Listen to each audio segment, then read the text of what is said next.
1 Corinthians 3. I could not speak to you as being spiritual, but as to babes. In this chapter, Paul addressed the Corinthians as immature believers and emphasized their need for spiritual growth. He also discussed the divisions among them and used the metaphor of God's field and God's building to describe the church and the work of God's servants. Exegesis by sections and verses. Verses 1 to 4. The Corinthians as infants in Christ.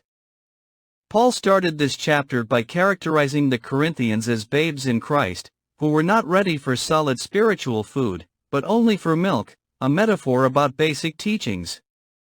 He attributed this to their behavior that was marked by jealousy and strife, which were signs of living according to the flesh and behaving in a worldly manner. Verses 5 to 9. Paul addressed the issue of divisions within the Corinthian church.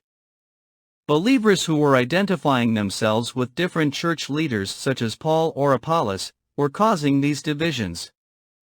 He asserted that he and Apollos were merely servants, through whom they had come to believe in Jesus, but that it was God who gave the growth. Using agricultural metaphors, he emphasized that while he did the planting and Apollos watered, it was God who caused the growth. Both Paul and Apollos had a common purpose. They were co-workers in God's service, with the Corinthians being God's field, and also God's building. Verses 10 to 15. Building on the foundation of Christ.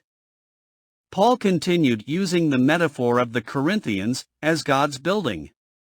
He said that as a wise master builder, he had laid the foundation, which was Jesus Christ. Paul went on to say that no one could build on any other foundation. Paul also said that builders must be careful how they build upon this foundation. He mentioned that people could build on this foundation using different materials, such as gold, silver, costly stones, wood, hay, or straw. However, the day of judgment would reveal the quality of each person's work. Everyone's work would be tested by fire, and that if their works survived, they would receive a reward. If their works were burned up, they would suffer loss, but they themselves would be saved. Verses 16 to 23. The temple of God. Paul reminded the Corinthians that they were the temple of God and that the Spirit of God lived in them. He warned them that if anyone destroyed God's temple, that they would be destroyed by God. Paul again warned the Corinthians against deceiving themselves with worldly wisdom. He urged them to become fools, that is, in the world's view, so that they could truly become wise. Paul concluded the chapter by reminding the Corinthians that they belonged to Christ, and Christ belonged to God, reinforcing the unity that should exist within the church. Overall summary. 1 Corinthians chapter 3 emphasized the necessity for spiritual growth and unity among believers. Paul corrected the Corinthians' misguided preference of polarizing around the names of specific church leaders, and shifted their focus back to God, as the one who truly enables growth.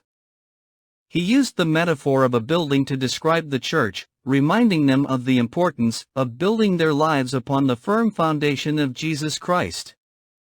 The chapter ended with a powerful reminder that they were the temple of God, filled with the Spirit of God, and that they belonged to Christ.